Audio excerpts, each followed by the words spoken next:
नमस्कार दोस्तों, इन्फ्राडॉक्स के एक नए एपिसोड में आपका स्वागत है। तो चलिए शुरू करते हैं। पहली खबर की शुरुआत करते हैं हमारी इंडियन नेवी से, जहां पर दोस्तों माजागॉन डॉक शिप बिल्डर्स के द्वारा आईएनएस तारागिरी को डिलीवर कर दिया गया हमारी नेवी के पास। और ओवरऑल नीलगिरी क्लास के अंतर्गत डिलीवर होने वाली ये 4th शिप बन चुकी है। तो दोस्तों इन शिप्स की मैन्युफैक्चरिंग प्रोजेक्ट 17A के अंतर्गत की जा रही है, जहाँ पर इस टाइप के 3 फ्रिगेट्स ऑलरेडी डिलीवर कर दिए गए हैं। ओवरऑल ये 4th शिप था, जहाँ पर stealth shipping, enhance fire power और हायर ऑटोमेशन जैसी फैसिलिटीज इक्विप की गई है। BrahMos surface to surface missiles, 76 mm का एक super rapid gun mount, torpedoes और कई सारी एंटी सबमरीन रॉकेट्स यहाँ पर लगाए गए हैं। अगली दो अपडेट हमारी रेलवे की तरफ से है, जहाँ पर दोस्तों जोलारपेटे कोयम्बतूर रेल सेक्शन के ऊपर सदर्न रेलवे ने ट्रायल रन स्टार्ट कर दिए हैं। और वैसा बताया गया है कि पहले ट्रायल रन के अंदर यहाँ पर 145 kmph की स्पीड को अचीव किया गया है। दोस्तों ये रेल सेक्शन ऑलरेडी एक डबल ट्रैक की रेल लाइन है, जिसको अपग्रेड किया जा रहा है फास्ट ट्रेन के लिए। ब्रिजेस, सिग्नलिंग, कर्व्स, इस तरह की जो अलग अलग चीजें हैं उनके ऊपर यहाँ पर काम किया गया है और ये पूरी तरह से भी कंप्लीट हो चुका है। इसी कारण यहाँ पर ट्रायल स्टार्ट हुए थे। और अभी सदर्न रेलवे टारगेट कर रहा है कि यहाँ पर अभी जो 110 kmph की मैक्सिमम स्पीड लिमिट है उसको बढ़ाकर 130 kmph कर दिया जाए, और उसी कारण से यहाँ पर सारा काम किया गया है। अच्छी बात यह है कि ट्रायल्स के दौरान 145 kmph की पीक स्पीड हमने अचीव की है। आगे चलकर दोस्तों भी यहाँ पर और बहुत सारे ट्रायल्स होंगे, जिनकी अपडेट मैं टाइम टू टाइम आपको देता रहूंगा। अगली दोस्तों अपडेट महाराष्ट्र से है, जहाँ पर दोस्तों महाराष्ट्र सरकार के द्वारा स्टेट के अंदर मैट्रिक्स प्रोग्राम अनवेल कर दिया गया है। और इसके थ्रू महाराष्ट्र के अंदर पूरा का पूरा स्टार्टअप इकोसिस्टम ट्रांसफॉर्म किया जाएगा। तो दोस्तों इस प्रोग्राम का पूरा नाम महाराष्ट्र टेक्नोलॉजी रिसर्च इंक्यूबेटर और एक्सेलरेटर प्रोग्राम रखा गया है, जहां पर महाराष्ट्र सरकार artificial intelligence, IoT, blockchain, robotics, quantum technologies, extended reality और साइबर सिक्योरिटी से रिलेटेड एरियाज में काम करने वाले स्टार्टअप्स को इंफ्रास्ट्रक्चर, गाइडेंस और फाइनेंशियल सपोर्ट प्रोवाइड करेंगे। इस प्रोग्राम के अंतर्गत 200 से ज़्यादा इंक्यूबेशन सेंटर्स महाराष्ट्र के अंदर बनकर तैयार होने हैं।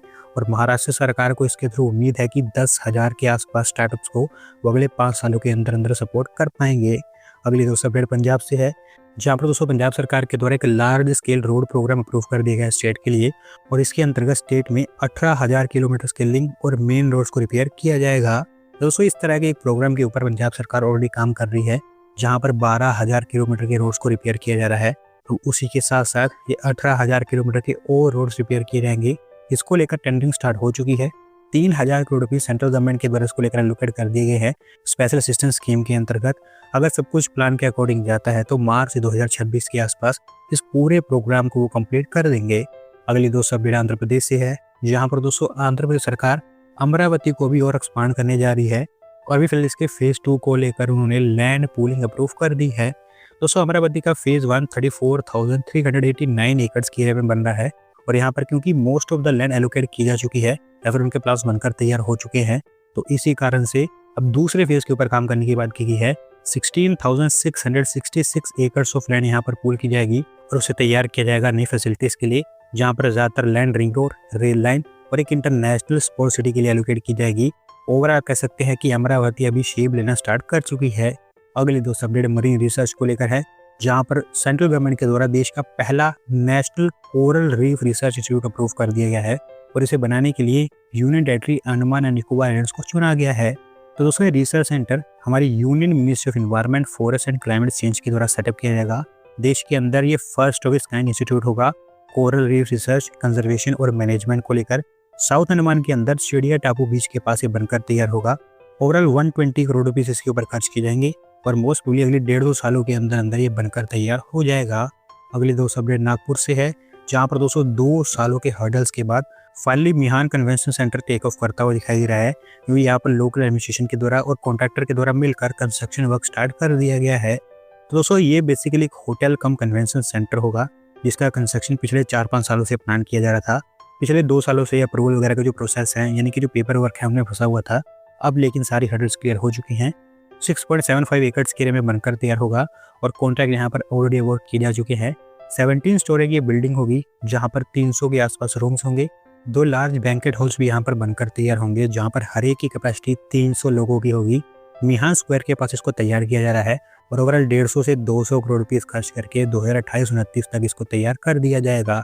आज की दोस्तों आखिरी अपडेट भी अमरावती कैपिटल सिटी को लेकर ही है, जो देश के सदर्न पार्ट में एक मेजर फाइनेंशियल हब के रूप में उभरता हुआ दिखाई दे रहा है, क्योंकि आंध्र प्रदेश की सीएम और हमारे यूनियन फाइनेंस मिनिस्टर के द्वारा मिलकर एक ही बार में 28 फाइनेंशियल इंस्टीट्यूशंस के बेस के लिए यहाँ पर फाउंडेशन स्टोन रख दिया गया है।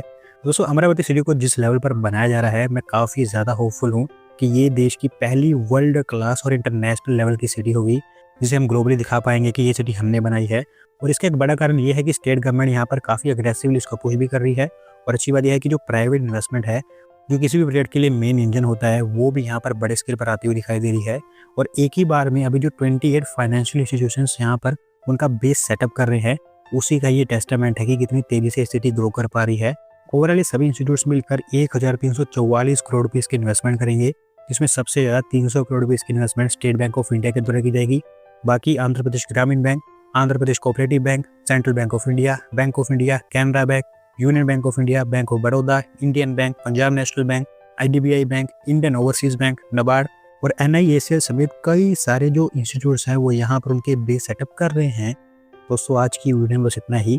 अगर आप अपनी तरफ से अपडेट सबमिट करना चाहते हैं तो डिस्क्रिप्शन दी गई लिंक पर क्लिक करके सबमिट कर सकते हैं। और अगर आज की वीडियो पसंद आई हो तो वीडियो को लाइक करें, चैनल को सब्सक्राइब करें। धन्यवाद वीडियो को देखने के लिए।